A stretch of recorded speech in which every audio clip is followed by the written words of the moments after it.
여러분, 빚이 산더미라 은행이 위험하다는 그런 분석이 나왔습니다. 여러분, 옥태중 무디스 애널리스트입니다.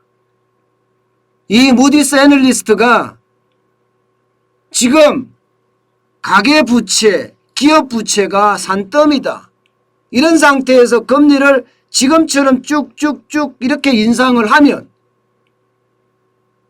기업이 감당하겠느냐, 가계가 감당하겠느냐. 결국 기업이나 가계가 감당하지 못하고 디폴트 선언하게 되면 은행권이 위험하다, 은행이 위험하다, 이렇게까지 지금 이야기를 했습니다. 무디스에서 이런 이야기를 했다는 건 여러분, 이게 우리가 굉장히 눈여겨봐야 될 대목 중에 하나입니다. 무디스는요, 세계 신용평가기관 중에 하나잖아요. 일반적으로 3대 신용평가기관 이러면 무디스, S&P, 그리고 피치를 듭니다. 그 중에 하나가 무디스인데, 이 무디스가 금리 인상에 대해서 굉장히 부정적인 시각을 가지고 있다, 이런 얘기예요.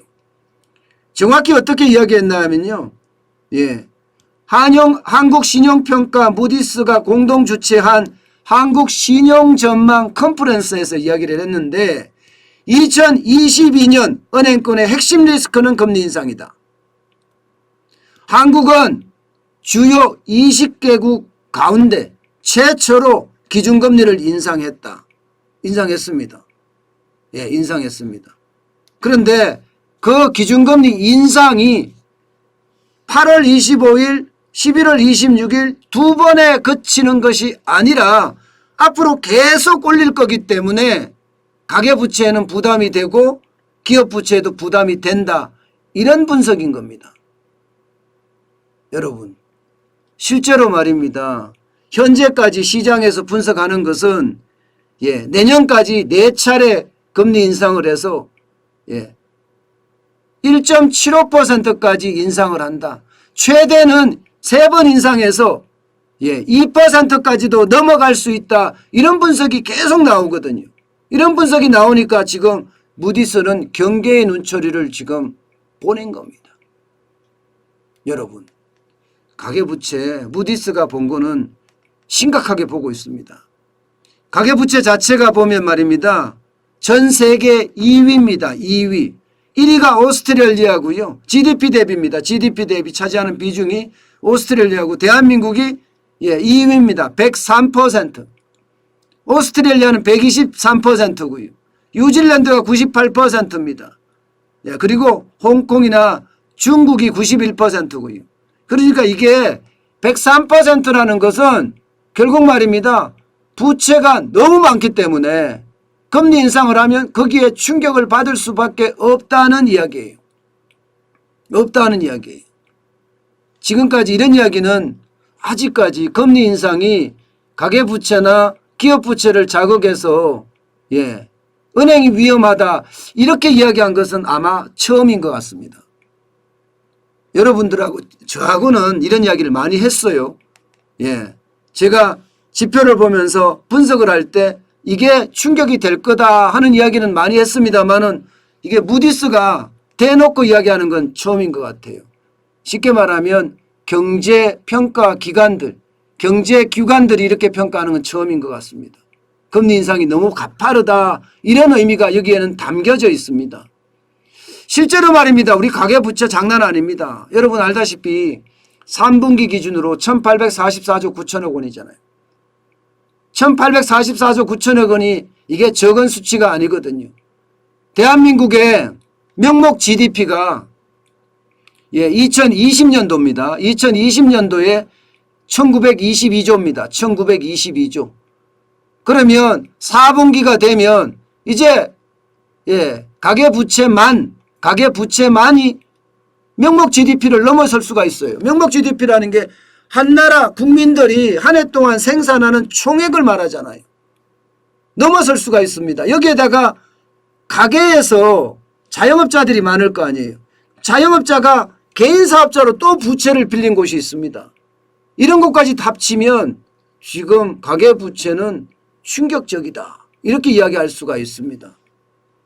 지금 말입니다. 제가 명목 GDP가 1922조인데 이게 1844조다. 그런데 무디스가 발표한 건 103%지 않느냐. 좀 틀리지 않느냐 이렇게 말씀하시는 분이 있을 것 같아 조금 더 설명을 드리면 이 103%는요. 가계가 빌린 개인사업자 부채가 포함이 되어 있습니다. 국제적으로는요. 가계가 빌린 개인사업자 부채도 가계부채로 편입을 시키거든요. 그러면 지금 1844조가 아니라 거의 2000조가 넘는다. 103%니까. 실질적으로는 이거보다 더 많지요. 지금 그거는 2020년 기준이잖아요. 2020년 기준. 지금은 2021년 3분기 기준이고요. 그만큼 말입니다. 충격의 도가 저는 커진다고 보는 겁니다. 충격의 도가. 여기다가 기업부채. 와, 여러분 기업부채는 상상을 초월합니다. 여러분 이거 한번 보세요. 기업부채가 2021년 2분기까지예요. 2220조 3천억 원입니다. 한나라 국민들이 생산하는 총 생산액의 총합 GDP보다가 지금 월등하게 많습니다. 월등하게. GDP가 1922조니까 2220조 3천억 원이면 엄청나죠. 지금 기업부채가 그 어떤 때보다 많다는 겁니다. 2018년까지만 하더라도 1814조였던 것이 지금 2021년 2분기에 2220조까지 늘어났다는 이야기입니다. 이렇게 되면 여러분 생각을 해보세요. 가계부채는 가계부채대로 엄청나고요. 기업부채는 기업부채대로 엄청나니 이게 결국은 말입니다. 은행권에 충격을 줄 거다 이렇게 이야기하잖아요. 여기에다가 하나 더 곁들였습니다. 그러면 왜 지금 충격이 없느냐? 왜 지금 조용하냐? 이런 이야기들을 많이 하니까 하나 딱 더 곁들였습니다. 뭘 곁들였느냐? 바로 이거요. 대출 만기 연장 금액이요. 222조입니다. 이 대출 만기 연장 금액 때문에 이자 상환 유예 금액 때문에 지금 말입니다. 금융권이 조용한 것 같지만 사실 기업부채나 가계부채, 가계부채나 기업부채가 조용한 이유가 바로 대출 만기 연장 때문이라는 거예요. 이게 대출 만기 연장이 깨지는 순간 은행들에 대한 리스크는 굉장히 커지지 않겠느냐 이렇게 지금 무디스는 예측하고 있는 겁니다. 그만큼 말입니다. 우리 은행권에 대한 경고 지금 처음으로 나온 것 같아요. 세계적인 신용평가기관이자 경제기관인 무디스가 이게 이자가 너무 많아서 결국은 가계부채나 기업부채가 폭발할 수도 있다. 지금이 조용한 것은 대출 만기 연장 이자 상환 유예 때문이다. 이렇게 이야기하는 건 오늘 처음이었던 것 같습니다. 그만큼 말입니다. 우리 경제에 굉장히 위험이 도사리고 있다. 이런 얘기예요.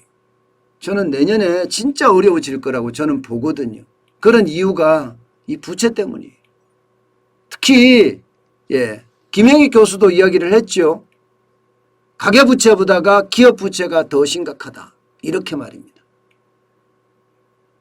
저는 무디스가 이렇게 경고하는 것 빚이 산더미인데 자꾸 금리를 인상하는 것 진짜 많이 고민을 해봐야 되는 대목 중에 하나입니다.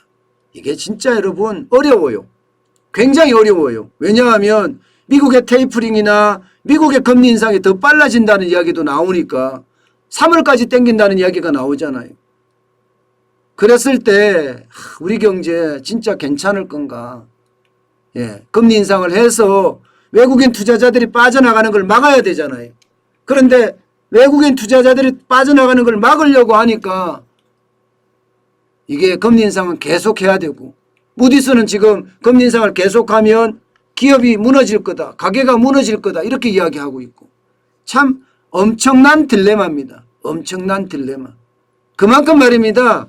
우리 경제가 백척간두라고 해야 되나요? 위기선상에 있다. 이런 얘기입니다.